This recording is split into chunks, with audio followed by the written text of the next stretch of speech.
Well, good afternoon, everyone, and welcome to the third session of the inaugural LitFestx. We have with us one of India's best-selling authors, and as people fondly call him, one of the top literary trio in India, Mr. Ashwin Sanghi. Um, I don't need to introduce Ashwin. It feels funny to be introducing somebody who's a celebrity, who's so well known and so much loved, but for our global audience as well. So Ashwin is an Indian writer, and mainly in the fiction thriller genre. Of course, he's recently come out with a very successful non-fiction book as well. Some of his best-selling novels include The Rosabelle Line, Chanakya's Chant, and The Krishna Key. All of his books, or rather, most of them have been based on historical, theological, and mythological themes. He's one of India's best-selling conspiracy fiction writers and is an author of the new era of retelling Indian history or mythology in a contemporary context. Recently, Forbes India included him in their Celebrity 100 list. Ashwin, I'm going to drive straight into it.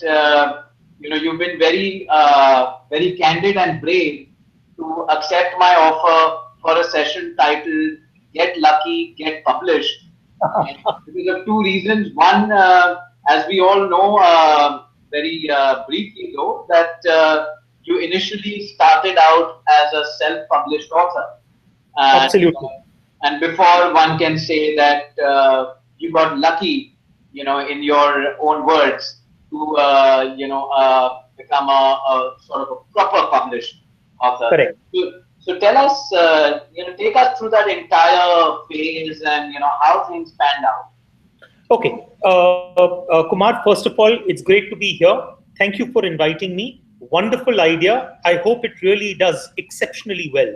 So my congratulations to you and the entire team for putting this together. Thanks. Coming to the question, I don't have a literary background. In fact, I don't even have a background in writing or the creative arts for that matter. The longest piece that I had ever written was about 2 pages long when I was studying as an MBA student, in the early 90s. And here I was suddenly in the towards the early 2000s, suddenly caught in a situation where I had this wonderful idea for a book. It was in a place which I had visited, Srinagar, and there was a tomb there which sort of completely caught my fancy. And I said, my God, this is a wonderful story idea. And I began to write that book, which eventually translated to almost about 100,000 words. So here was someone who had not written anything more than 1,000 words, suddenly writing something which was about 100 times that length. I tried to get it published for the next couple of years, but every publisher, I think I ended up with something like around 47 rejections during that period of about a year or a year and a half. The only thing that kept me going at that point of time was I had a chart in front of me which used to actually tally the number of rejections that had been received. And ironically enough, it almost became something like a bit of an endeavor to garner more rejections.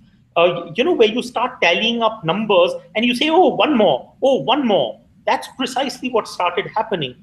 To a certain extent, I was also proud of the fact that I was getting more rejections than J.K. Rowling. I was getting more rejections than Stephen King, because it almost put me into, the best, worst author league, as it were. So that happened, and I decided eventually to self-publish because I was completely fed up of the process by then. So I ended up self-publishing that book on a new platform. This was 2007, so self-publishing was in the early stages. And I published it on a platform which was called Lulu. Now, that basically allowed my book to reach out to the readers of Amazon, Barnes & Noble, W.H. Smith, and a few others. But it wasn't available in brick and mortar stores. So I started going back to distributors and saying, well, I'm willing to give you the book. Will you just simply keep it for me? Will you stock it for me? I'm not even asking you to pay me upfront. Simply just keep the book, and if it sells, then you can pay me something. But no one was interested in doing that. That's what, I think to a very great extent, that initial time of struggle is what made me realize how difficult the publishing world truly is. I was very lucky, and that's where really the luck comes in, because the book landed up in the hands of a lady who had just started the landmark bookstores. Her name is Hemu Ramaiya, and Hemu got in touch with me and said, "I read this book and it's wonderful. Why haven't you published it in India?" And I said, Hemu, your own sister company, a publishing house, has already rejected my book. So now, honestly speaking, what exactly do you expect me to do? She said, no, I think we sometimes make bad decisions. That doesn't imply that the book isn't good. We'll re-review it. And that's what happened. So in 2008, this book came into the market. I didn't really expect anything to sell. The first print run was 2,000 copies, but the first 2,000 copies went away in 2 weeks. And so we printed another 2,000, and we haven't stopped printing since then. So, what do you? So, given that your recent book, 13 Steps to Bloody Good Luck, where you've given several examples, anecdotes, and if I can say, theories on how one can make their own luck and how they can get lucky. Yeah. Which one or two principles do you think apply to this phase of, your book being discovered, or, you meeting the right person and then getting it published? I would say, Kumar, it's really a lot about persistence. Who was it who said that the brave man is no braver than the ordinary one? It's just that he's braver for 5 minutes more. It's almost like what who was it? I think it was the Thomas Edison, who said that I haven't failed. I've just discovered 10,000 ways that don't work.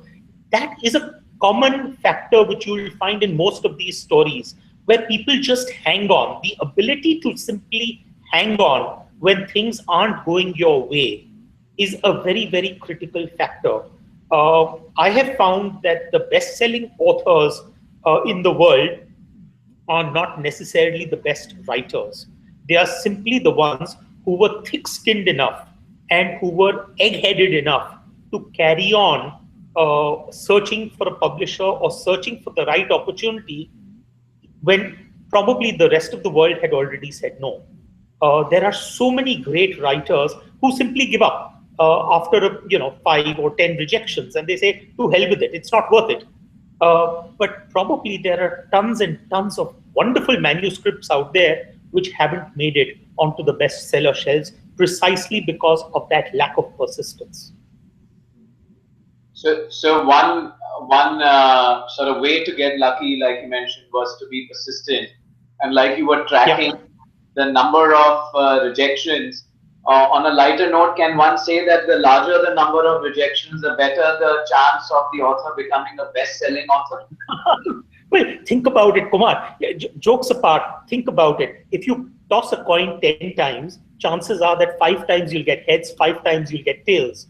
On the other hand, if you toss that same coin 100 times, well, you'll get 50 times a heads. So the point I'm making is that just in absolute numbers, it does matter as to how many times you're willing to toss that goddamn coin. True. Moving on to the some of the other themes which you mentioned in the book around getting lucky.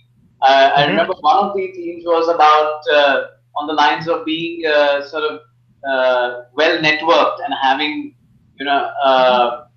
people sort of there for you. Yes. Do you think that for authors today who, or let's say aspiring authors, or maybe even self-published authors who've not been able to break through, with a proper publisher, how do you see, that sort of interplay coming in? Well, to my mind, the networking is something which is a part of the game, irrespective of whether you're in the publishing world or not. It doesn't matter. So to my mind, one of the things is that can you look at eventually having a scenario where you start leveraging every relationship and every contact? That is, to my mind, rather critical. So, for example, in my case, when I started out in the publishing world, the first contact point for me was a gentleman by the name of a lady by the name of Hemu Ramaiya. And it was Hemu who, in fact, put me in touch with my current publisher, that is Gautam Padmanabhan. And it was Gautam eventually who was able to put me in touch with three other people who were eventually able to make my career happen. Because ultimately, at the end of the day, you need lots and lots of relationships to sort of flip the switch, flip the lever, and make things happen. So, to my mind, it was always about being able to use the right connection at the right time. That is undoubtedly very, very important. But having said that, Kumar, let me also tell you that there are many who have succeeded even without using those connections. So it's all about, to a certain extent, being able to, they say life is a bag of unfair advantages. You need to figure out as to what is your unfair advantage, what and play to that. So there are some people who are just fundamentally very, very good writers. I was never in that league. I was always someone who had great story ideas, but I wasn't necessarily amongst the literary greats. So therefore, I had to use every possible trick in the book in order to get myself heard. So, for example, becoming very active on social media, Twitter, Facebook, and the like, was not because I wanted to necessarily reach out. It was simply in order to make sure that someone would see my book and would end up picking up a copy, because I had no other alternative at that point of time. So I think circumstances force you to become that way. Having said that, Kumar, one final thought about this entire networking process. The literary world is very, very different today than it was in 2006 when I was starting out. Today, publishers are much more open to being able to pick up new talent if required. That openness did not exist in 2006. So today, simply, if you are a good writer, if you're on social media, if you're willing to reach out to a bunch of people, and if you're willing to listen to the word no repeatedly a few times, I think the chances of your success are pretty substantial. So what you're saying is that the publishing world is far more open, far more accessible, and one can maybe even use the word democratic than, let's say, a decade ago in India. Absolutely. Because if you look back a decade ago, Indian publishers were fundamentally looking for the next Arundhati Roy. They were looking for the next Salman Rushdie. They were looking for the next Amitav Ghosh. They were not looking for the next Jeffrey Archer or the next Sidney Sheldon or the next Arthur Hale, because commercial fiction writing did not really exist in our lexicon, as it were. If you were an Indian writer, then you were expected to be either writing non-fiction, mostly in the nature of self-help and how-to books. So there were cookbooks galore, or alternatively, you were expected to be writing literary fiction. But the idea that you could be a thriller writer or a romance writer or a writer of adventures or mythological stories, that idea somehow or the other took a while to catch on. But today that is very much there. And in fact, publishers are continuously looking for newer and newer stories, which wasn't the case at that time. Experimentation didn't really exist at that point of time. Um, you know, there's an interesting thing you mentioned, which is on the kind of writing which publishers were looking for, the kind of writing which readers are looking at today. Do you think that the element of a writer, to get published is also then hingent on his ability, his or her ability to actually foretell, maybe with a certain degree of accuracy, to say my book is good, the content is good, but is this something that publishers assume readers will want a year later, or is it something which is just a good piece of work, but might not be something that will form a trend? Kumar, that's a very, very tough question because the truth is that the moment you start looking at what the market wants, somehow or the other, your own creative juices will tend to dry up because then you'll be writing for the market rather than writing something that you really want to.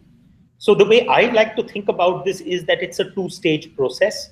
Stage one, you write what you think is a good story. At that point of time, there is no thought in your head in terms of whether it will work for the publisher, whether it will work for the reader, whether it will work for the market.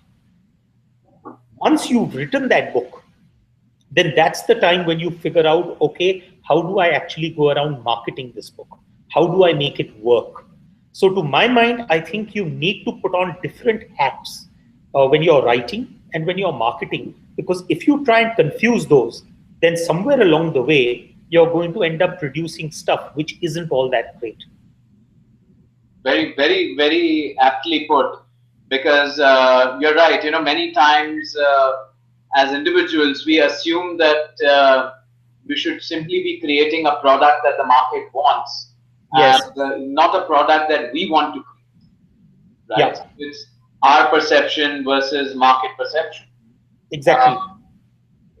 You know, on the point of getting lucky to get published, where do you see now the interplay of digital media, accessibility to digital books, ebooks, etc.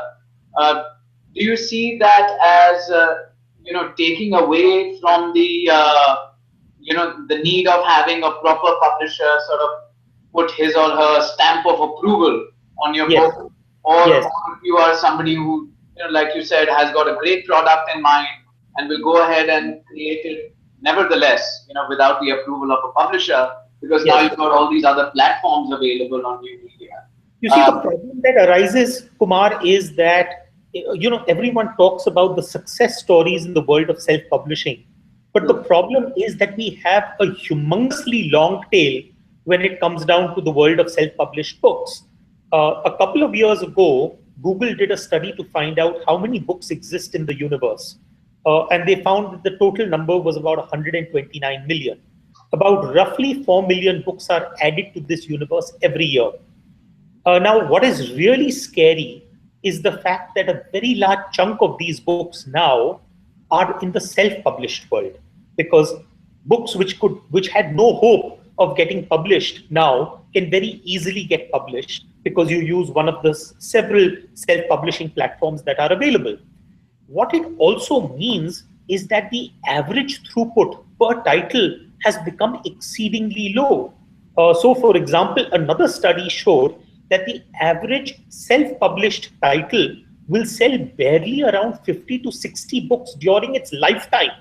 Now, that's a really, really scary statistic because Sure. it tells you that, okay, that's wonderful that you can get your book out there, but to actually get discovered and for people to start reading it and for you to gain any sort of meaningful traction has become actually the difficult bit. So I nowadays like to joke that the easy bit actually is writing a book. The more difficult bit is actually getting people to read it. I don't know how many are aware of the fact that a study done in terms of book buying behavior found that the average browser in a bookstore spends 8 seconds on the front cover and only about 13 seconds on the back cover. That means in about roughly 21 seconds, he or she makes up his mind whether they're going to take the book to the cash register or not. That's a darn short period of time in Sure. which we have to take the attention of that particular person. So those who say that, don't judge a book by its cover, the fact of the matter is, Kumar, that vast majority of buyers do judge the book by its cover. Absolutely, absolutely. And now you're statistically sort of giving us evidence to that. It's funny you mentioned this point because we've got a interesting question from someone on Twitter. I'm going to beam that up so that you can see the question and respond to it. Okay. Can you see it? Is it? Yes, I can see it. I can see it. I think it's from the Twitter handle We Are Shane, Yeah. and it says, in a competitive market, how do you get your book noticed? Are there any specific publishing houses to look out for? Well, the truth is, Kumar, that we are coming back to this whole issue of discoverability, because the truth is that if you have about roughly 80,000 titles coming out in India alone, the reality is that the average bookstore in our country, an average crossword or an average landmark, can only stock about 2,000 to 3,000 titles. Even after that happens, the truth is that you will have maybe one or two copies of your book lying on some dusty shelf in the corner of the bookstore. I remember when I had just started out as a publisher, as a writer in 2008, my first book, The Rosabal Line, I walked into the crossword at Kemp's Corner and I was hoping that my book would be on the shelf.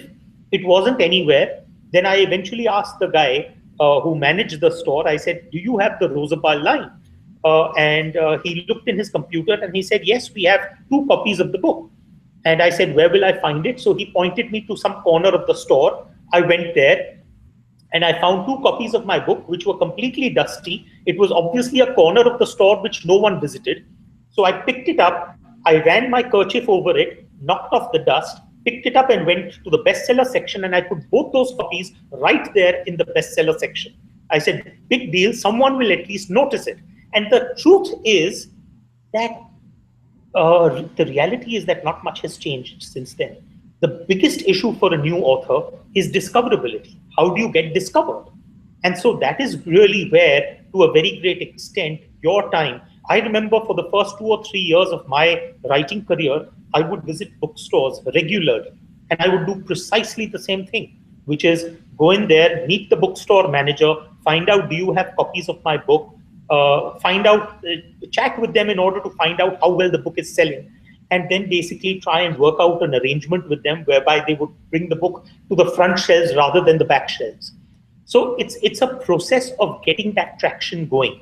And honestly, no publisher can help you with that. Every publisher, because think about it this way, the largest publisher in our country will produce about 500 titles this year. That's more than 1.5 titles every day. How do you really expect them to have the bandwidth to be able to promote your specific title? More importantly, how will they do that in case you're a new author? True, true. So it's not so much about choosing a specific publishing house. One singular player is kind of not too relevant in this entire game. It is, like you mentioned, just about being persistent on every aspect. On Being every aspect. So you have to be persistent with your writing. You have to be persistent to find your publisher. And even after you have found your publisher, you need to be persistent in terms of marketing and reaching out to the retail channels. It's only when you're persistent on all levels that you can actually make it work. right. We've got the next question coming from one of your readers who says, "We've heard you're compared to Dan Brown. How do you take it? Is it an unnecessary burden or a love of readers?" Well, Kumar, actually that comparison happened after my first book, The Rosabal Line, because the Rosabal Line was about a shrine in Srinagar, which was purported to be the final resting place of Jesus Christ. So to that extent, it was a bit of a conspiracy story. And given the fact that the Dan Brown book, The Da Vinci Code, had just happened, automatically comparisons were drawn between that and this. To a certain extent, I think the comparison is misplaced, because anyone who has read Dan Brown versus Ashwin Sanghi will find that the two are rather different. Having said that, however, I must tell you that I'm immensely flattered when people compare me to Dan Brown, because the mere, I mean, here we are talking about someone who has been a true literary sensation in that sense, someone who has succeeded in being able to take a story which, honestly speaking, didn't have much hope of succeeding. I mean, if you look at the Da Vinci Code, one wonders as to which publisher would have picked it up at a time when mythological or historical or theological themes were not in fashion. So, to that extent, I love the comparison. But at another level, I know that that comparison is not true. mean, I think Ashwin, you're also being quite modest as well. Yes, literally speaking, one can describe the comparison being unfair. But in terms of what you said, he's a literary sensation. Well, in India, so are you. You're a literary sensation in India.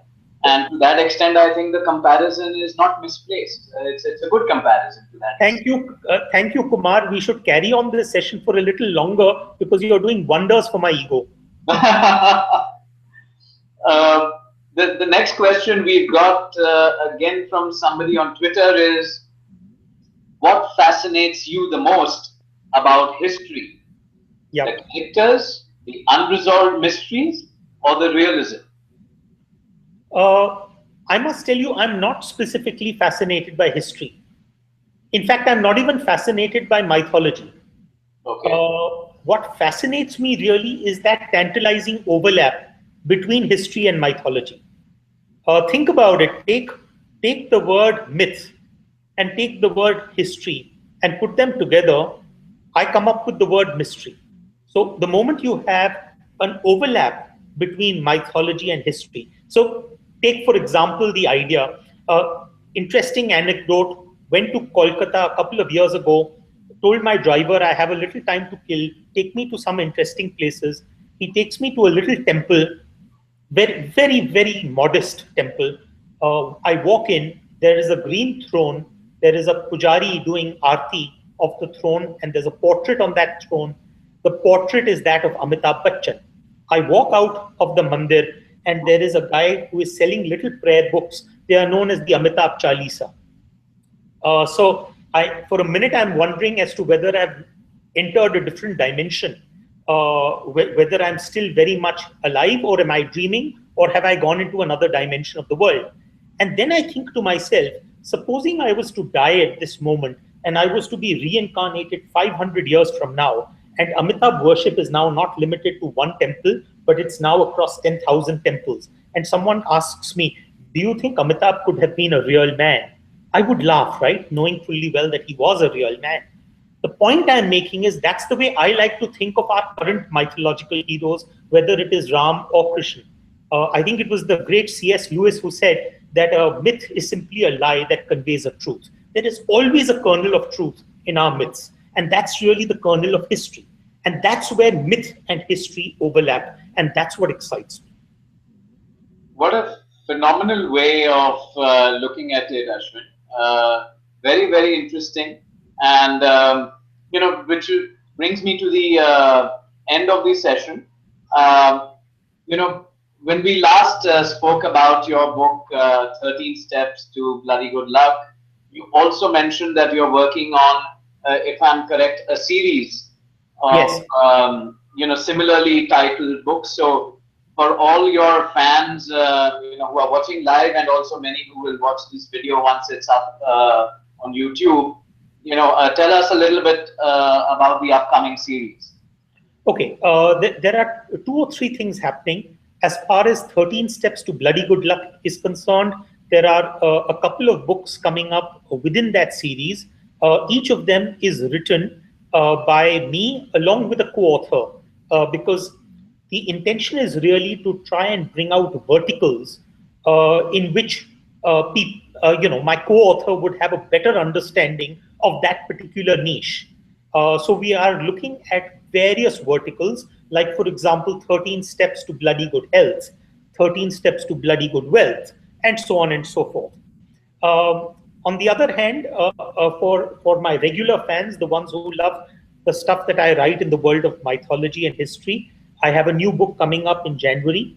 That's called the Sialkot Saga, and so hopefully, if all goes well, we should release that by somewhere around the middle of Jan. So do look out for that. Lovely, lovely. I'm sure people will be teaming up to get their hands on all of these books when they do come into the bookstores or on e-commerce websites. Um, Great talking to you, Ashwin. Thank you for spending time with us. Thank you for being so candid in this conversation. and we wish all your books, roaring successes. Thank you, Kumar. It's always a pleasure to be at one of your events and delighted to be here today. And let me tell you, I sincerely hope that this event now becomes a benchmark event and that we have many more going into the future. So take care and God bless and good wishes. Thank you, and bye, Ashwin. Thanks a Bye. lot. Bye.